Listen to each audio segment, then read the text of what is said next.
Então, assim, a gente entendeu que a gente teve uma denúncia de que a adoração ela precisa ser entendida da forma correta. Então, de que forma devemos fazer?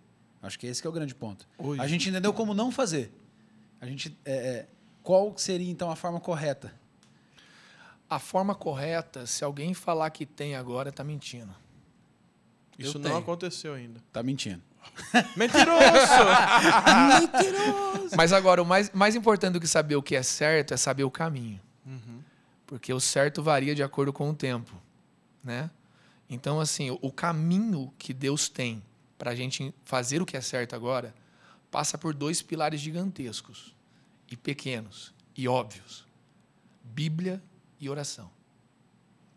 A gente precisa ser um povo novamente, ou para aqueles que nunca foram, começar a ser a partir de agora, mais bíblicos, muito bíblicos, porque a gente precisa entender que não existe pregação maior do que o que está escrito.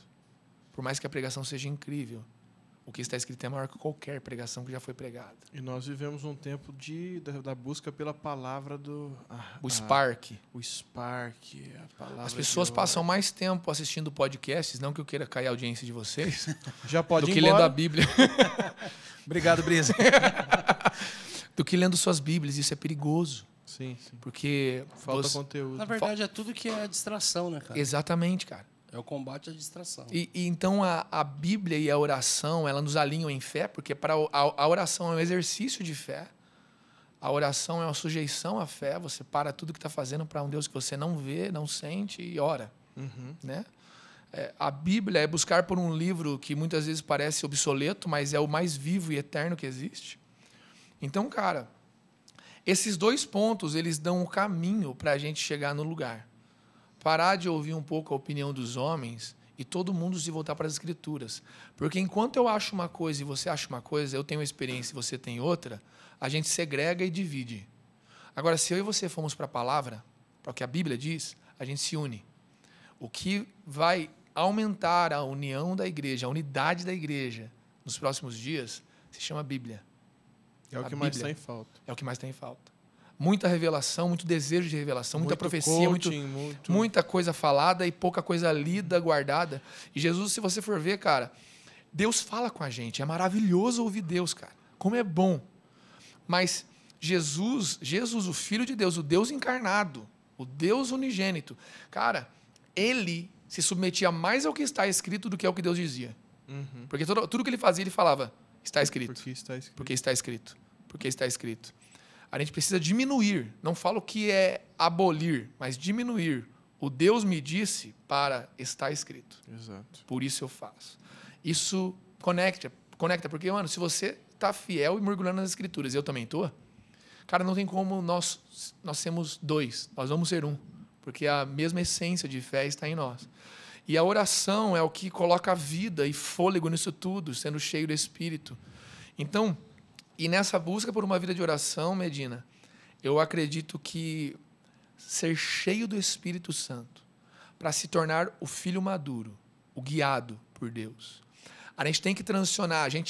Nunca tantas pessoas souberam que são filhas de Deus como hoje, na Terra. Mas a nível, se você comparar em proporções, o tanto que sabem com quantos vivem como filhos, nunca foi tão grande o gap. É verdade. Entendeu? Uma diferença muito grande em saber e ser, né? Exatamente. Então, não é que o problema está em... Isso não é um problema, isso é um convite para a maturidade. E existe uma grande diferença em você saber e você ser. Muita. Uhum. Muita. É dolorosa. Principalmente uma grande diferença. A vida de prática. E o mais doido, cara, é que eu vejo a minha filha e meu filho. Quando você é pequeno, você vive como uma criança que ama o pai, depende. Você sabe que é filho e ama o pai. É como o novo convertido que nós já fomos. Eu até partilhei um pouquinho do meu tempo. Vocês já devem ter falado de vocês. Cara, quando a gente... convertendo ainda, Brisa. Amém, eu também.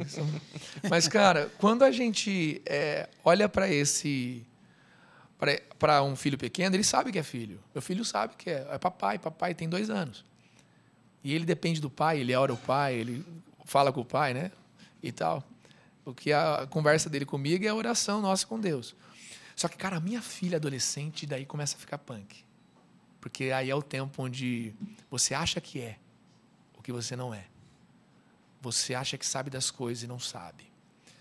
E existe um tempo da nossa jornada espiritual em que nós somos adolescentes espirituais. Nós não dependemos mais como uma criança, mas também não temos a sabedoria do adulto. Mas vivemos como quem sabe, gritando pelas paredes as coisas. Paramos de aprender, paramos de orar, paramos de ler a Bíblia e queremos sair por aí fazendo as coisas de qualquer jeito, achando que já somos cheios, cara. É a síndrome dos 14, né? É a síndrome dos 14. É muito punk, O cara. start dos 14. É isso aí. Então, a gente precisa saber, mano. Eu preciso saber que eu ainda sou um menino na jornada da fé. Eu não sou o salvador da nação brasileira, cara. Eu não sou, eu sou ainda um menino. Eu não sou um ancião da fé. Eu não sou ainda um exemplo de jornada total. Agora, as pessoas pegam e estão transformando adolescentes espirituais em heróis da fé. Exatamente. E eles não sabem lidar com isso. Quem é adolescente espiritual já pode fazer algumas coisas que um bebê não faz, mas com tutores que ensinam para eles as coisas que eles fazem errado. A minha filha já faz coisas que ela nunca fez, mas eu tenho que estar em cima. Só que nesse tempo é o tempo onde as pessoas mais largam a igreja, porque acham que a igreja é prejudicial para o chamado delas. É o pai chato. Minha igreja me trava, minha igreja me segura, minha igreja não quer meu bem, minha igreja só me boicota. O filho que acha isso de sua igreja, ele não está pronto para viver quase nada ainda. Esse ponto é uma grande denúncia de uma imaturidade ainda. Mano, é muito engraçado, porque a galera, a qualquer sinal de divergência, tem abandonado, tá ligado? E, vou dar um exemplo. O tempo todo hoje eu tô parado do louvor da igreja. O tempo todo, mano, quantas vezes a gente não divergiu de alguma coisa ou de outra? Mas, mano, as pessoas não se submetem, as pessoas não permanecem. Sim. Mano, a galera... Eu viro pra galera e falo, gente, aonde vocês estão com a cabeça que acha que igreja é igual shopping? Sim. Você vai escolher, vou entrar nessa agora, vou entrar naquela agora. Não tem submissão, não tem aprendizado. Não tem renúncia. Mano, tem várias coisas que eu sou bom e não é pra eu fazer nesse tempo, e não é pra eu fazer mais. Sim, cara. Tá ligado? E eu tenho essa noção. E reluto.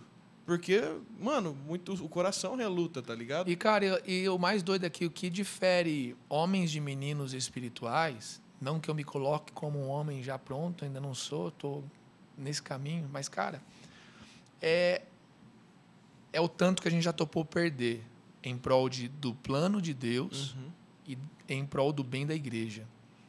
Deus não nos chamou, cara, em nenhum lugar na Bíblia embasa um plano individual, uma carreira, uma jornada individual, mas é uma jornada de um povo, Coletivo. de um corpo, de uma família, de uma igreja.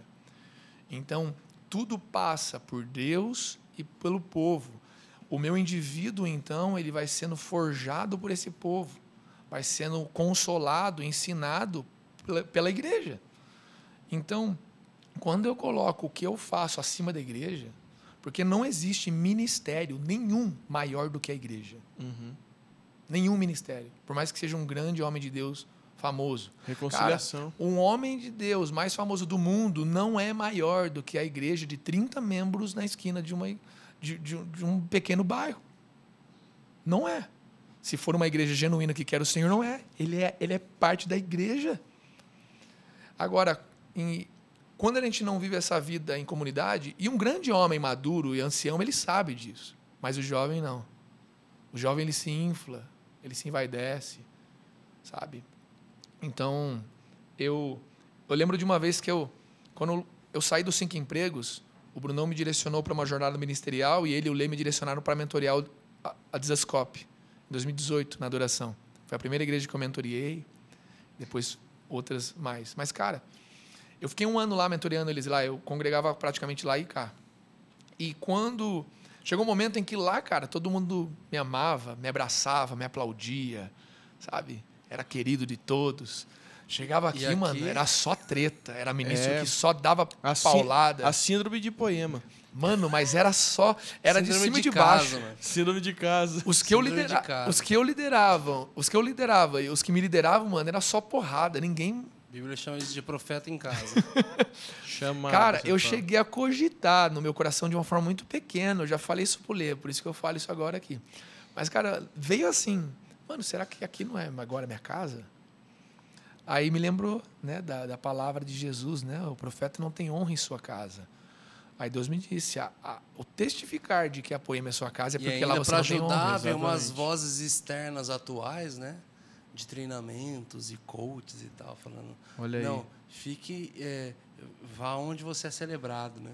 Nossa. Exatamente. O lugar Vá mais onde- perigoso é onde você Vá celebra. onde você é celebrado. Cara, é Embaçado. realmente, se você quer algo pro seu ego, é o melhor lugar. Se você quer Não, mas não é que a gente não cumprir a vontade celebre, de né, Deus, Brunão? talvez é o que eu... Hã? A gente, não é que a gente não celebre. A gente vai celebrar a alegria do próximo, mas vai Não, escorraçar ele fala o onde que te, quer te escorraçar. celebram, né? Exato. Aonde Qual te é, celebram. qual é o lugar mais seguro da Terra? O seio da mãe, né? Qual o lugar que a gente se sentiu mais seguro até hoje na nossa vida? No colo de nossa mãe, ela nos amamentando. Ali é o lugar onde nós somos celebrados ou alimentados e ensinados. Aí já revela tudo, sabe? Só pensar na pequena jornada de vida que a gente tem. O lugar onde a gente... O maior lugar de proteção da nossa vida é onde nós somos ensinados, confrontados, consolados, amados, sabe? Colocar o pé no chão. Mas é o lugar também mais difícil. Muito... quero sair de casa. Por que a gente queria sair de casa quando era adolescente? É independência. Porque vê aquilo como algo mal. Exatamente. Aí os amigos da rua que filhinho nos da mamãe. celebram, lembra da adolescência, cara. Daí você vai pra rua, você é o cara, você Você é o você cara. faz, você acontece. Na verdade, por isso que As a gente tem muitos ministros que caem, né? Muitos. Porque todo lugar que ele está ministrando, ele está sendo celebrado. Exatamente. Ou estão de pé com o coração caído, né? Perante ego em Deus, sabe? cima de ego.